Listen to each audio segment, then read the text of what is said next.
নমস্কাৰ। আজি এই মুহূৰ্তত আহি পৰিছে সন্ধিয়াৰ কেইবাটাও গুৰুত্বপূৰ্ণ খবৰ। আজি 15 ডিচেম্বৰ। অসমৰ লগতে ভাৰতৰ বিভিন্ন প্ৰান্তৰ পৰা খবৰ আহি পৰিছে। এই মুহূৰ্তত জনাই আছো বিগ ব্ৰেকিং নিউজ। আজিৰ প্ৰথমটো খবৰ, অকলে সন্ত্ৰাসবাদীৰে যুঁজি হিৰো হ'ল আহমেদ আল আহমেদ।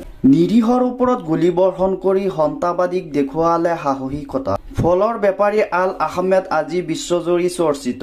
সন্ত্ৰাসবাদীৰ পৰা নাগৰিকক বচাবলৈ নিজৰ প্ৰাণৰ কথাও নাভাবিলে গুলীবৰ্ষণ কৰা সন্ত্ৰাসবাদীৰ ওপৰত জঁপিয়াই পৰিছিল আল আহমেদ। অষ্ট্ৰেলিয়াত হোৱা সন্ত্ৰাসবাদী আক্ৰমণক সন্মুখৰ পৰা দিছিল বাধা। হাইলাক চিনেমাৰ হিৰোৰ দৰে হুটটোৰে যুঁজিলে আল আহমেদ। এফালে সন্ত্ৰাসবাদী নাভিদ আকৰাম, আনফালে আহমেদ আল আহমেদ। নাভিদ আকৰাম আছিল সন্ত্ৰাসবাদী, আল আহমেদ আছিল সাধাৰণ ফল বেপাৰী। অকলে সন্ত্ৰাসবাদীৰে যুঁজি হিৰো হ'ল আহমেদ আল আহমেদ। পৰৱৰ্তী খবৰ এটা গুৰুত্বপূৰ্ণ খবৰ। ৰাজ্যৰ কৃষকৰ বাবে ডাঙৰ খবৰ। চৰকাৰে ক্ৰয় কৰিব ধান আৰু সৰিয়হ। প্ৰতি কুইণ্টেল ধানত পাব 2,550 টকাকৈ। অধিক দাম দি কৃষকৰ পৰা ধান আৰু সৰিয়হ ক্ৰয় কৰিব চৰকাৰে। প্ৰতি কুইণ্টল সৰিয়হ 6,450 টকাকৈ ক্ৰয় কৰিব চৰকাৰে। ৰাজ্যৰ লাখ লাখ কৃষকৰ বাবে আহি গ'ল ভাল খবৰ। অধিক দাম দি কৃষকৰ পৰা ধান আৰু সৰিয়হ ক্ৰয় কৰিব চৰকাৰে।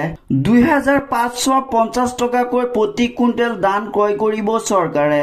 প্ৰতি কুইণ্টেল সৰিয়হ 6,450 টকাকৈ ক্ৰয় কৰিব চৰকাৰে।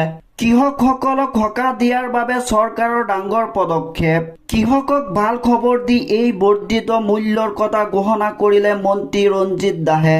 পৰৱৰ্তী খবৰ, আকৌ দুগৰাকী বাংলাদেশে পালে ভাৰতীয় নাগৰিকত্ব। কাৰ অধীনত বৰ্তমানলৈ নাগৰিকত্ব প্ৰদান 4 বাংলাদেশীক। অসমত পুনৰ কাৰ অধীনত 2 বাংলাদেশী হিন্দু নাগৰিকে লাভ কৰিলে ভাৰতীয় নাগৰিকত্ব। শ্ৰীভূমিৰ বেনাৰ্জী উপাধিৰ এগৰাকী মহিলাই পালে ভাৰতীয় নাগৰিকত্ব। শিলচৰ গোস্বামী উপাধিৰ এজন ব্যক্তিয়ে কাৰ অধীনত লাভ কৰিলে ভাৰতীয় নাগৰিকত্ব। বদৰপুৰৰ মহিলা এগৰাকী 2007 চনত ভাৰতত প্ৰৱেশ কৰি বিবাহ সূত্ৰে লাভ কৰিছে নাগৰিকত্ব। বদৰপুৰত বসবাস কৰা মহিলাগৰাকী মূলতঃ বাংলাদেশৰ চট্টগ্ৰামৰ বাসিন্দা। কাৰ অধীনত ভাৰতীয় নাগৰিকত্ব লাভ কৰা দ্বিতীয় বাংলাদেশী গোস্বামী উপাধিৰ 61 বছৰীয়া এজন বৃদ্ধ। 1975 চনত বাংলাদেশৰ মৌলভীবাজাৰ জিলাৰ পৰা সহপৰিয়ালেৰে আহিছিল ভাৰতলৈ। কাৰ অধীনত অসমত বৰ্তমানলৈ 4 বাংলাদেশী হিন্দুৱে লাভ কৰিছে ভাৰতীয় নাগৰিকত্ব। নাগৰিকত্ব লাভ কৰা আটাইকেইজন বৰাকৰ। মিয়া মুছলমানক 1 লাখ টকা দিলেই মোৰ প্ৰশংসা কৰিব, কিন্তু ভোট নিদিয়ে। কিডনীও দি দিব, কিন্তু ভোট নিদিয়ে। 10 বছৰ পিছত মুছলমানৰ ভোট পাব বিজেপি আৰু মোদীয়ে। মিয়া মুছলমানক 1 লাখ টকাকৈ দিলেই মুখ্যমন্ত্ৰীৰ প্ৰশংসা কৰিব। 1 লাখ টকাকৈ দিলে মুখ্যমন্ত্ৰীক ভাল বুলিও ক'ব, কিন্তু 1 লাখ টকা দিয়াৰ পিছতো মুখ্যমন্ত্ৰীক ভোট নিদিয়ে। মিয়া মুছলমানে প্ৰয়োজন হলে মোৰ বাবে কিডনী পৰ্যন্ত দি দিব, কিন্তু মিয়া মুছলমানে মোক ভোট নিদিয়ে। ভোটৰ লগত আদৰ্শ জড়িত হৈ থাকে। মই ভোটক লৈ কাকো দোষ নিদিওঁ। ভোট কেৱল আঁচনিৰ বাবে পোৱা নাযায়, সেই আঁচনি কাৰ্যকৰী কৰিবও লাগিব। চৰকাৰত থাকিলে কিবা এটা কৰিব লাগিব। মিয়া মুছলমানৰ বাবে মই যি কাম কৰো মুকলিকৈ কৰো। মিয়া মুছলমানে বনাঞ্চলৰ মাটি বেদখল কৰিছে। প্ৰায় 10 লাখৰো অধিক বিঘা মাটি নিজৰ দখলত ৰাখি থৈছে মিয়া মুছলমানে। 10 বছৰ পিছত মুছলমানৰ ভোট পাব বিজেপি আৰু মোদীয়ে। এই 10 লাখ বিঘা মাটি সম্পূৰ্ণৰূপে বেদখল মুক্ত কৰিম।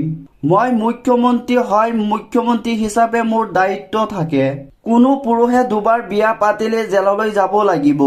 এইবোৰ কাম কৰাৰ পিছত মোক কিয় ভোট দিব মিয়া মুছলমানে। ৰাষ্ট্ৰীয় সংবাদ মাধ্যমত এই মন্তব্য মুখ্যমন্ত্ৰী হিমন্ত বিশ্ব শৰ্মাৰ। পৰৱৰ্তী খবৰ এটা গুৰুত্বপূৰ্ণ খবৰ। 1 লাখ চলো নীতি বাৰ্তাই ৰখাৰ কথা ঘোষণা আজমলৰ। বিজেপিক সম্পূৰ্ণৰূপে এক্সপায়াৰ কৰিব AIUDF-এ। অখিল গগৈ আৰু গৌৰৱ গগৈৰ কোনো ভিত্তি নাই বুলিও কটাক্ষ আজমলৰ। অখিল গগৈয়ে কেইটামান ভোট লৈ জিকি আহিছে নিৰ্বাচনত।